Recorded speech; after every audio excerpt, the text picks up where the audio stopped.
अध्याय भगवान कहेंगे यम लब्ध्वा चापरम लाभम मन्यते नाधिकं ततः।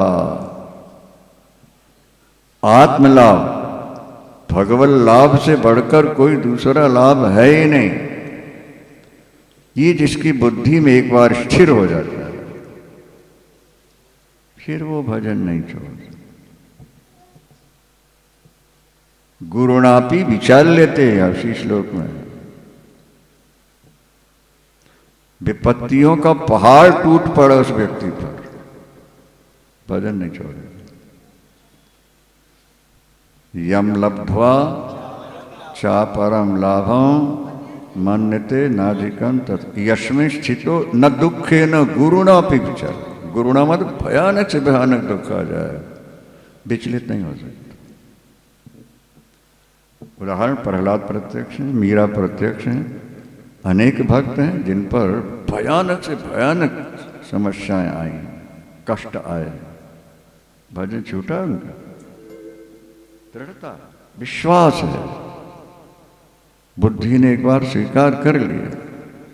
उबलते तेल के कढ़ाई में पुड़ी की तरफ रात को फेंका जा रहा है, गरम खाम से चिपकाया जा रहा है, शस्त्रों से कटाया जा रहा, पहाड़ से पटका जा रहा है, जहर पिलाया गया, सांपों से कटा।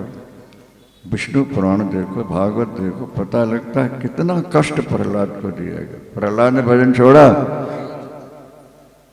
यम लब्ध्वा चापरम मन्यते नाधिकं तथा। इससे ज्यादा कोई लाभ है ही नहीं। यस्मिन् स्थितो न दुखेन गुरुणापि विचार। गुरुणा दुखेन, बड़े से बड़े दुख है। और यही परीक्षा है। क्या बच्चे ने साल भर पढ़ा है, मन लगा के पढ़ा है, और परीक्षा में वो लिख के आया, उसको 95% मिल रहे हैं, पास हो गया कि नहीं हुआ? और क्रिकेट खेलता रहा, टीवी देखता रहा, और लिख के कुछ नहीं आया, थोड़ा बहुत लिखा है, 25-30 नंबर मिल जाएंगे, फेल हो गया कि नहीं हुआ? 18वें अध्याय भगवान कहेंगे जो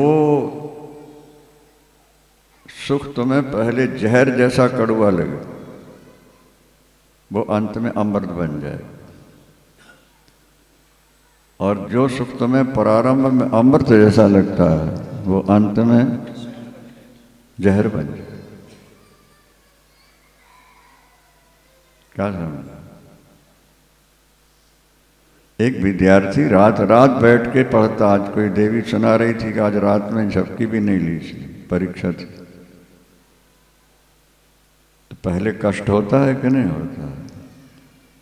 और जो पढ़ लेता है और बहुत बड़ा ऑफिसर बन जाता है तो फिर जीवन भर के लिए सुख हो गया नहीं। और दूसरा बच्चा पढ़ता ही नहीं, टीवी देखता है, क्रिकेट खेलता रहता है और फेल होता रहता है, बाद में भीख मांगेगा कि नहीं? विषयेंद्रिय संयोगा यद तदर्घ्य विषमिव परिणामे अमृतोपम। जो पहले जहर जैसा लगे बाद में वो अमृत बन जाए। सुबह 4 बजे उठना, ठंड में नहाना, बैठ के ध्यान करना, पूजन करना, ये अमृत जैसा लग रहा है कि जहर जैसा लग रहा है? बोल तो दिया करो। हाँ, लेकिन अगर कर गए तो फिर आगे अमृत हो जाएगा। गुरुदेव सुनाया करते थे कि भाई जब लड़की कान नाक छिदाती है तो रोती है, क्या जरा सी ठोकर लगे तो रोती है, पर जब जवान हुई, शादी हुई, डायमंड की लौंग और डायमंड के टॉप से जब पहनती है तो हिला ला के देखती है, कितनी खुश हो रही होती है। बोलो वृंदावन बिहारी लाल की जय। ये गुरुदेव सुनाया करते। अगर कान नाक छिदाने का कष्ट वो न सहती तो डायमंड का सुख वो ले सकती थी क्या?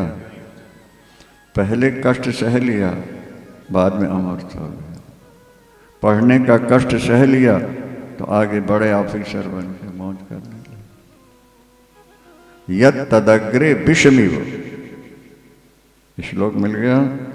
यत तद अग्रे विषमिव परिणामे वो अपन अमृत बन है। भजन करना प्रारंभ में जहर जैसा लगता है, लेकिन कर लोगे भैया मौज ही मौज है। तुलसीदास जी दोहावली में लिखते हैं, घर घर मांगत टूक, भूपति पूजे पांव। वो दिन था मेरे जीवन का जब मैं घर घर टुकड़े मांग के खा रहा था। आज राजे महाराजे मेरे चरणों में आकर गिर रहे हैं, मेरी पूजा कर रहे हैं। उस समय में राम का नहीं था तो घर घर टुकड़े मांगता रहा, अब मैं राम का हो गया तो बड़े बड़े राजे महाराजे भी मेरे चरण। सदगुरुदेव भगवान की क्या सुना? हाथी पर तुलसीदास जी को बैठाल के उनके अनुयायी शिष्य गोस्वामी तुलसीदास महाराज की जय, गोस्वामी तुलसीदास महाराज, लंबी लाइन थी। पुराना परिचित कोई व्यक्ति मिल गया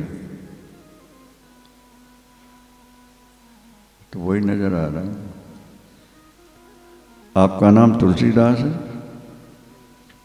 हाँ। आत्माराम दुबे के आप पुत्र हो? हाँ। वो समय और ये समय कभी आपको टुकड़े मांगते देखा भीख में, और आज हाथी पर और हजारों पीछे लगे हुए। तो तुलसी जी ने आंखों में जल भर के कहा, हों तो खर को असवार, ये जो शरीर है ये तो खोते पर बैठने का लायक था। ये हों तो खर को असवार, राम को नाम गजंद चढ़ाए। प्रभु के नाम ने मुझे हाथी पर बैठा लिया। नहीं समझ में आ रहा। मैं भगवान शंकर की सौगंध खा के कहता हूँ, मेरी जीभ गल के गिर जाए अगर मैं मिथ्या भाषण करता हूँ। सुन लो कान से करके, आज जो कुछ मेरे जीवन में है वो राम के नाम का, राम का प्रताप है, नहीं तो मैं तो खोते का सवाल। श्याम रामचंद्र भगवान की। शंकर साखी, साक्षी माने साक्षी, मैं भगवान शंकर को साक्षी बनाकर कह रहा हूँ। शंकर साख जो राख कहो कछु, तो जर जीह गरो, मेरी जी गल के गिर जाए। मैं भगवान शंकर की सौगंध उठा कहता हूँ, शंकर साख जो राख कहो कछु, तो जर जीह गरो, अपनो भलो राम नाम ही सो तुलसी समझ पर। अरे जीवन में जो कुछ है वो प्रभु